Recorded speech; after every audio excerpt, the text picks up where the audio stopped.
Shout out to G-Man Boxing. Where's the piss bottle? It's over there.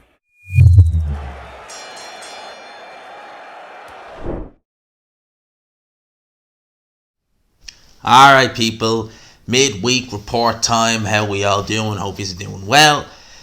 We just gonna chat about some boxing, and I think it's kind of died down now what happened over the weekend. The Canelo loss. At the end of the day, it wasn't, certainly for me anyway, it wasn't on the level of some of the major upsets I've seen over the years or in the history of boxing. That wasn't really like that. It was just a case of, as I said, and this is one of the worst things about it. It's a case of, I'm amazed he got the decision. Not that he won the fight, but that he got the decision, and thankfully so, rightfully so. But obviously the kind of question is it what's next for both guys? Because obviously Dimitri Bivol, he can carry on from there and see what happens. I'm sure he may look to, if the Canelo fight doesn't happen next, and the reason I say that is because from Eddie Hearn's recent IFL interview, which I'm going to read from here, the reason I say that is because Eddie Hearn is talking about Canelo potentially facing Triple G before he faces Dimitri Bivol. And if that was the case, maybe Dimitri Bivol could look to unify with the winner of Smith versus Beterbiev. It's a great fight in of itself. I'm going to quote Eddie Hearn directly here. His most recent interview. He says, I think the move may be to look at Gennady Golovkin, he's always talking about Canelo Alvarez, and then Dimitri Bivol. But they believe they can beat Bivol. And if they believe they can beat him, there's a very good chance that he'll take that challenge again. Now, Hearn saying there, he's also said that, this is recently literally broke as well from the interview, he says that they probably would have announced it in the ring, Triple G Canelo. That kind of went without saying. I think that was pretty much going to be a done deal. We were going to get a Golovkin, you are next, my friend, once again. Because remember that after the Chavez fight, I still think that was one of the... I still look back at that, it's like, who's next? Max Kellerman saying to Canelo, who's next? Golovkin, you are next, my friend. I remember that. But look, Canelo, I think, needs to go back down to super middle. The Triple G fight, as I said, I'm not really keen in seeing it. But how do I say it? The Zone have wanted that fight since Canelo signed with them back in 2018. It obviously wouldn't do the same numbers that I think it would have done back in 2017 and 2020 and 2018. Just because, but Triple G has not looked him. He's looked good in fights. Like in the Murata fight, I thought he adjusted very well, but he's not looked like the Triple G of old. And with Canelo, he's coming off the back of a loss. But saying that, Canelo, obviously the loss is not ideal for Canelo in terms of his star power, but he's not going to fall off the face of the earth. And I still think Canelo will be he is the biggest draw in boxing. I think with Canelo, his fan base, I genuinely believe, is more loyal than, say, Anthony Joshua when he lost to Andy Ruiz. I mean, with AJ, I don't know about others, but I certainly noticed that, certainly in Ireland, a lot of people loved AJ over here as well. But a lot of them were just... Do you know, remember when Arsenal did the Invincible? Yeah, I think that was 03-04. Arsenal fan. Then it was United. And then I'm a United fan. And then all of a sudden, Chelsea came to the scene, and I'm a Chelsea fan. Then City. Now they're Liverpool fans. Do you know those kind of guys? Where it's just follow the winning team. And it's a bit like that with AJ. AJ was the winning team. A lot of these guys would be speaking like they knew AJ. They wouldn't even know who the hell he was. AJ wouldn't know him from Billy or Jack. And the minute he lost, it was see you later, boxing. He's lost now, don't care. Don't care, lost, see you, you're a loser, bye-bye, see you. With Canelo, you don't get that.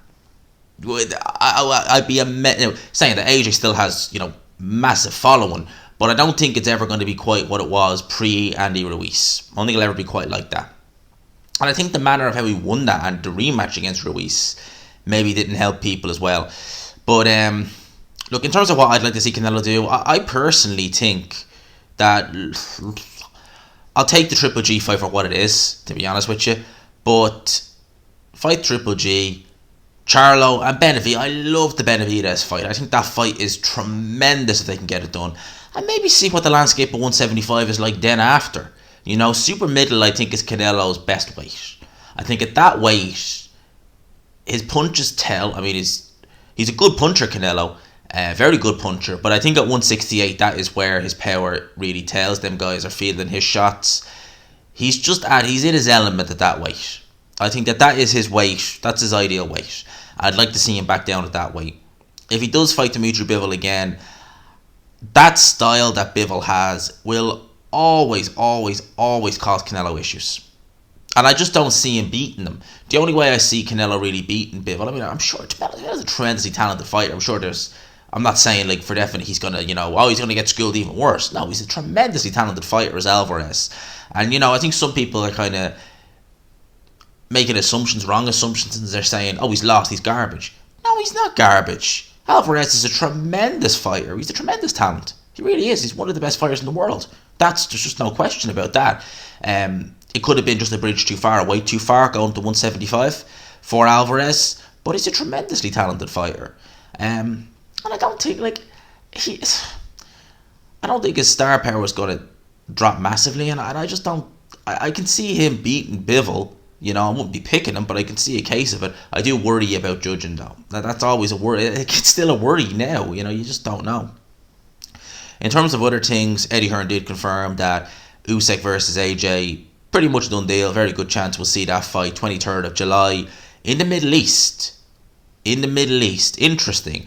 I have to say, I really did think that they would look to do that fight in the UK. I don't know why, for whatever reason, I just thought that they would look to do it in the UK. I mean, at the end of the day, like, the Middle East are probably paying astronomical figures. And I'm sure Eddie Hearn, AJ, Sky, even Usyk are just thinking, result? Result. And to be fair, like, when they do when they done the AJ Ruiz fight, I think that whole card was over at 9 o'clock. It was a really early, like, kind of, like, it's not really early, but like compared to like our ring walks here, they can be between 10 to half 10 or maybe sometimes later. Whereas that was over and done with. I think they were in the ring about 8 o'clock. It was great. You could go out straight after. So look, we'll see. We'll watch the space. I'd expect an announcement reasonably soon. Maybe, but Jesus, I'd say they'd probably want to get a good 2 months of build up. So maybe in the next couple of weeks, I'd say we could expect to see an announcement on that. The interesting story for today, and I think this is a very, very, very good sign, and I wasn't expecting this as a trainer, but it's a very good sign nonetheless, is Ben Whittaker signed a long-term promotional deal with Boxer and Sky Sports, turnover light heavyweight. Sugar Hill Stewart will be training him. Interesting. Obviously, he's managed by Anthony Joshua's 258 management, so he's with Sky. That's a really, really good sign for Ben Shalom. In my opinion, Ben Whittaker is tremendously talented. Sugar Hill Stewart, it's an interesting choice of trainer. It really is. Sugar Hill has experience with light heavyweights. He was the trainer of Adonis Stevenson. He was in Adonis Stevenson's corner when he knocked out Chad Dawson.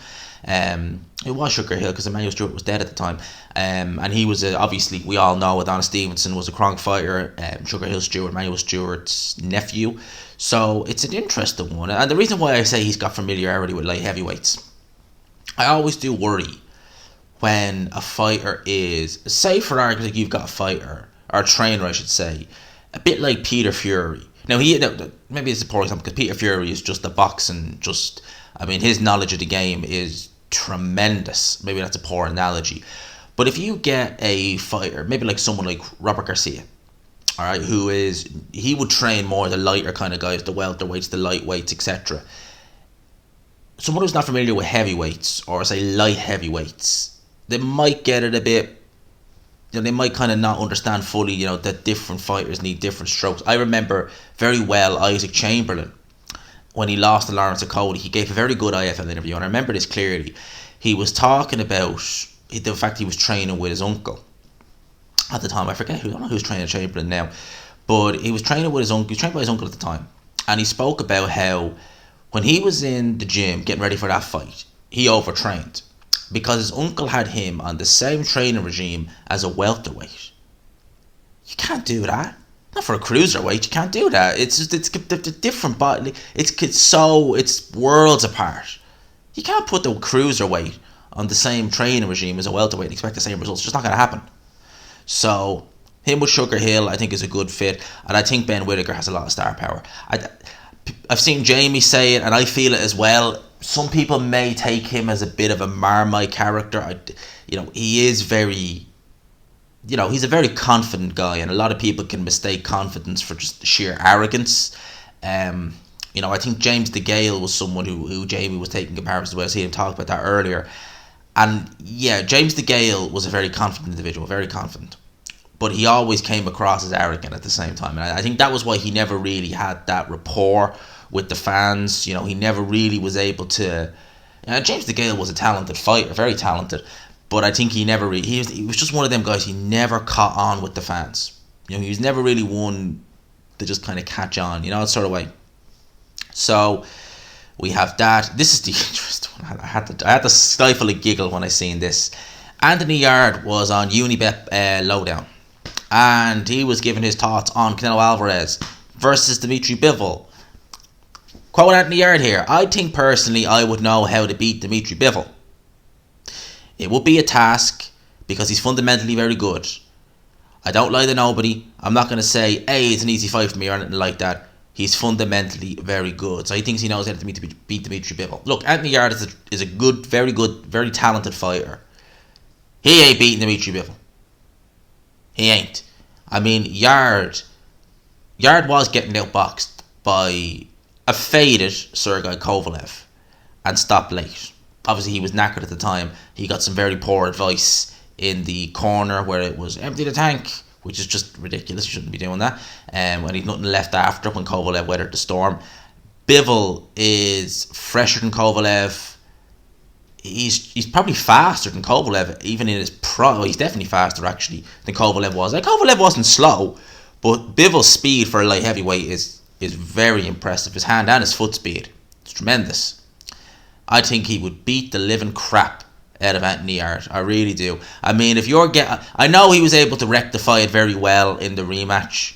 He did, and I'll give Anthony Yarde his credit. And I've always been a fan of Anthony Yarde. People will know. I picked him to beat Sergei Kovalev. I got that one way wrong. I got that one right. I didn't have as many subs at the time when I made that pick, so I didn't get as much I didn't get as much backlash as I did for the Dylan White one. It's all in good humour. I take that. We stride. It is what it is. But I think that if you're getting outboxed by Lyndon Arthur, yeah, stay away from Dimitri Bivol. Just stay away. Just stay away from Dimitri Bivol. That's my advice there. In terms of other news, I like this fight. I'm really, I'm struggling to see. I like this fight, but I'm really surprised that this fight happens. WBC have ordered Ryan Garcia versus Isaac Cruz as an eliminator for Devin Haney's WBC lightweight world title. Parties have until June 14th to make a deal. Then purse bids, obviously that's assuming they'll be mandatory for the winner of Kambosos Haney. So whoever wins that will have to fight the winner of Garcia Cruz. Isaac Cruz is a very good fighter, and Ryan Garcia, high on Garcia at one stage. I'm not really been impressed with what I've been seeing lately. His defense is so leaky, and as I said, he left Eddie Reynoso, and I do genuinely believe Canelo when he says that he wasn't committed. That Reynoso gave him chance. Ryan Garcia strikes me as someone who wants to be he likes being a celebrity. He likes being the Instagram famous. I'm the Ryan Garcia, than being a boxer. And he goes and moves to Goosen. Goosen's not a terrible coach, but he's an offensive coach. That's why when Amir Khan went from Virgil Hunter to Goosen, I was like, what the hell? I was like, literally, Virgil Hunter teaching Amir Khan good defense, how to protect himself in a fight. Because Amir Khan's always had issues with defense and reflexes, and it's like you're going to a trainer who teaches the opposite. He's going to put you in the firing line. And Garcia's offense is fine. There's no issue there. It's his defense that needs work on. And I just don't... I'm scratching my head. I'm just like, what the hell? Why are you going with an offensive trainer when you're already a brilliant, offensive fighter as it is? I just... Scratching my head. In terms of other news, obviously this is big. This is actually quite a good one for Sky. So they have the rights to Kambosos versus Haney and Joe Smith Jr. versus Art of Bitervia. They'll both be shown on Sky Sports in the UK as part of the Top Rank deal. I really do like that. I think that makes the fights a lot more, just easier to watch. I can watch them on Sky. Obviously, the Haney Kambosos fight, if it's in Australia, I'm just thinking here because it's going to be. I've seen a few people in the US say it's not time friendly to them, so it's like 4 a.m. US time, so it'd be probably midday our time in around then, which is actually quite friendly to us.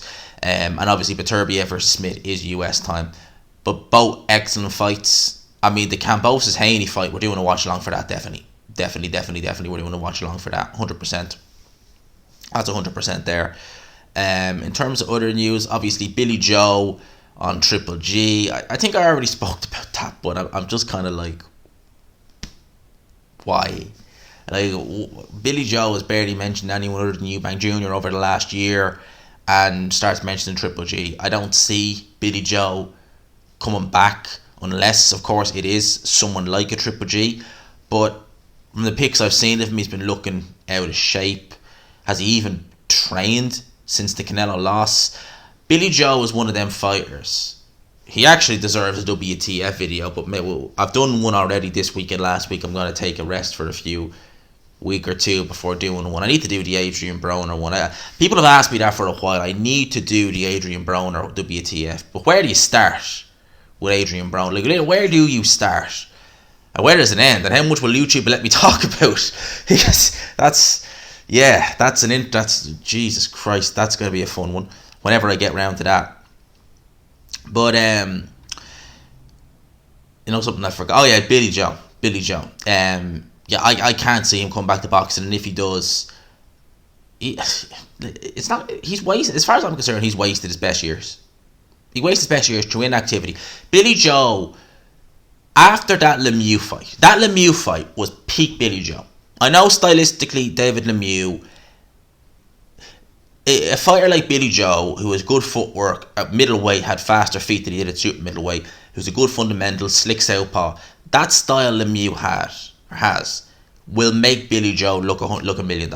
If you want to pick a style that Billy Joe would love, you would get David Lemieux. A slow, plodding, poor balance, needs one shot, needs himself set. Someone like that, Billy Joe will have a field day with, an absolute field day.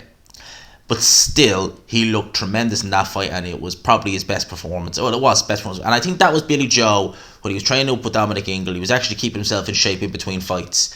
And he was fighting a bit more regularly. Like, that was only a few months removed from his William Monroe fight. And he was looking good. 2018 inactive all year. Pullouts. 2019 inactive. I think he only had the 2 fights that year, and they weren't against particularly good opposition. And you're just like, what the hell? The thing I think that irritates me about Billy Joe is he actually was getting a reputation from the Lemieux. I mean, like, Joe Rogan was even talking about Billy Joe versus Lemieux and how good Billy Joe was. He got a bit of a wave off that, and to just literally let it fizzle out, it was just like, come on, man. Billy Joe, a good fighter, but I just think he wasted a lot of it. A bit like Kell Brook, I think, could have achieved more in the sport than Billy Joe did. Kell Brook was a fighter, I really enjoyed watching. I feel wasted his talent as well to a greater extent than Billy Joe, because I think Billy Joe could have hung with these guys. Obviously we've seen against Canelo, but I think that Kell Brook could have been beating them. Obviously not Triple G and Canelo. I mean, down at welterweight, he could have been in there with guys like Thurman and Pacquiao and beating them guys. I really do feel that. We just never seen it, unfortunately. In terms of other news, obviously I spoke about Eubank Jr. Given the fact that, Jesus, I can't remember the guy's name now. Given the fact, given the fact that Kell Brook lost, for some reason I thought Triple G for a second. I was like, why am I thinking Triple G? But yeah, I spoke about Eubank Jr. Given the fact that Kell Brook has now retired. So look, they were obviously trying to do a summer clash with Eubank Jr. ideally on pay-per-view with Kell Brook, but now he's gone. It's like, who do you get? He's had the Liam Williams fight. Who do you get? Well, Ben Shalama said they're actually talking about Top Rank for Yalibak versus Eubank for the vacant WBO middleweight world title only if Demetrius Andre vacates, which I think is a foregone conclusion at this stage.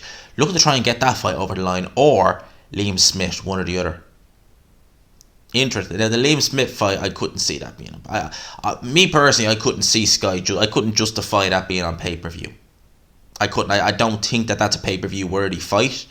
Eubank is a name. Liam Smith's had some good wins lately, but I just don't see that fight as being pay-per-view. And as far as I'm aware, Liam Smith is still, correct me if I'm wrong, with Eddie Hearn and Matchroom. So would Eddie Hearn be willing to let Liam Smith go? I mean, Liam Smith got a win over Fowler. I don't think Eddie Hearn was too pleased about that, because I know he was pushing Fowler.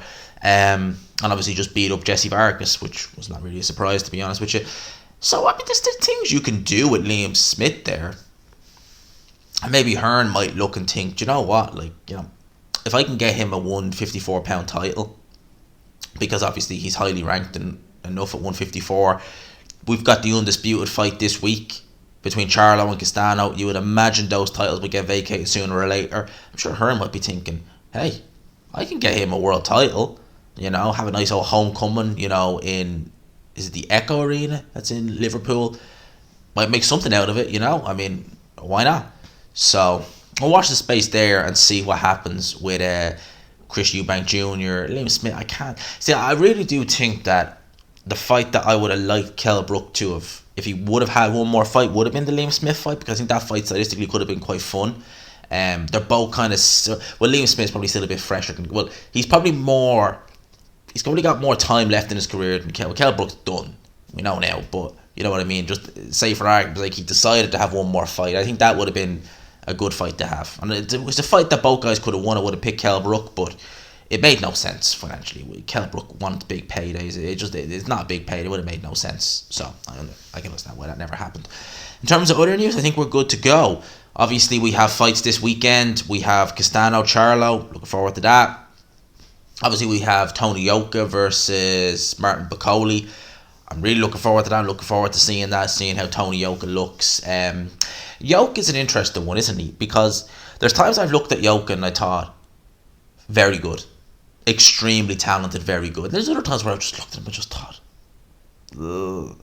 I remember seeing him, was it against Savon, who knocked him nearly out cold in the amateurs? It might have been Savon, Erzlandi Savon. Might have been. But I remember watching that knockout. It's on YouTube, by the way. I think it is Erzlandi. I'm just going to check it real quick. I'm not actually going to show you, though. I don't want to get copyright. But I think it was Yoka versus Savon.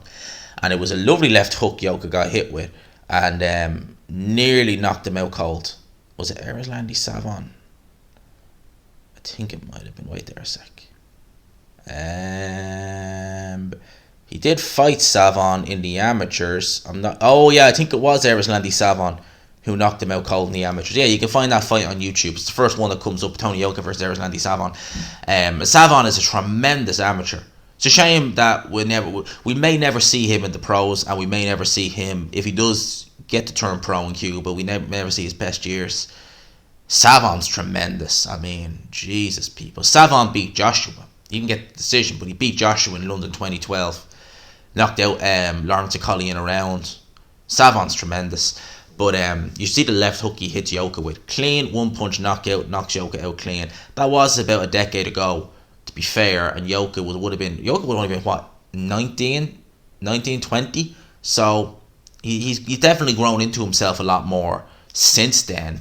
But I do worry about Yoka's chin and how will it take it. I think he should beat Bakole. And, Bakole, I worry about him because I don't trust his trainer, Billy Graham, as far as I can throw him. I don't think he has Bakole's best interest at heart. I look back to that fight he had against Michael Hunter a couple of years ago in York Hall. I think it was in York Hall anyway. And Bakole was injured. He threw his shoulder out. He was injured. And Bakole wanted to quit. Now, look, he was injured. His shoulder was completely gone. He was definitely injured anyway. That's understandable. Pull the fighter out, save him for another day. And there's Billy Graham like, no, keep going. That's bad form. And if a trainer's doing that, you see, a trainer has to have the fighter's best interest at heart. And if you've got basically one-armed fighter at heavyweight and you're sending him out there to take more punishment and the referee is the only one to stop it, that trainer has not got your best interest at heart. Hasn't. I mean, that was disgraceful. And I worry if Bakole Bivol a good fighter, but I think Yoka's going to win. But if Yoka's giving him a beating, I would hope that someone in this fight, whether it be the referee or whether it be, well, I'll say Billy Graham, but we'll see sense and pulls him out. Just if. But that Michael Hunter fight left a bad taste in my mouth just from seeing how his trainer behaved. That wasn't good. That was bad form. Very bad form from the trainer, because he had such a dangerous sport. Like, the last thing you want is a brave corner man. The last thing you need in this sport is a brave corner man. I mean, I look back at and I'll never forget this fight. Going a bit off on the topic here, I'm going to finish it after this. But I'll never forget when I watched Groves versus Goodneck. Well, I watched it. I wasn't there, but I was watching it at home, where I did the watch-alongs, and I was on Channel 5 back in 2016. And I remember after about the 8th or 9th round, where it was obvious this fight was going one way. It was just complete domination from George Groves. But I know it was Goodneck, like the bad blink, where it's like that. And I was like, pull that guy out, pull him out, get referee. I think it was Victor Loughlin. It was like, pull him out, stop the fight, corner, pull him out. They didn't, and they let him go to the. I think that was a 12-rounder. And I had a bad feeling. Pretty much from after that round, I was like, oh my God, pull this guy out. Please, God, pull him out. And they didn't. Now, at the end of the fight, I was like, thank God he's okay. He's still standing. All right. But I was still kind of worried about it, because he took a beating. He had a big swelling. And I remember waking up in the middle of the night. I just, as you do sometimes when you wake up, you check your phone. I remember seeing a notification from Hatman. He had a video, because he'd done a post-fight on that. And then he reported that Edward Goodneck had taken bad and was in hospital now with a suspected bleed in the brain. And I was just like, my God, like, how is it that I can see that at home and the corner can't cop it? I was like, really? I could see that on my sitting room couch, that this guy was in a bad way, and just pull him out, save him for another day, or save him altogether. I mean, in Goodneck's case, it was tragic. He's still alive, he's still with us, but I mean, I think he was one of the very unfortunate cases where he was really, really bad. I think he still is. You don't hear much about him. We'll end it on that. That's the sport of boxing, though. I mean, it is savage. I'm not going to pretend that it's, elegant. And how are you, sir? Are you all good? It's not like that. It's not that kind of sport. So I'll end it with that. I hope you enjoyed the video. If you could, smash the like button. I hope I haven't gone too long, because I looked at my phone. It's like time is just flying. So I hope you enjoy it. Smash the like button if you did. Subscribe, of course, if you haven't already. Lads and lasses, for now, I'll talk to you. Peace.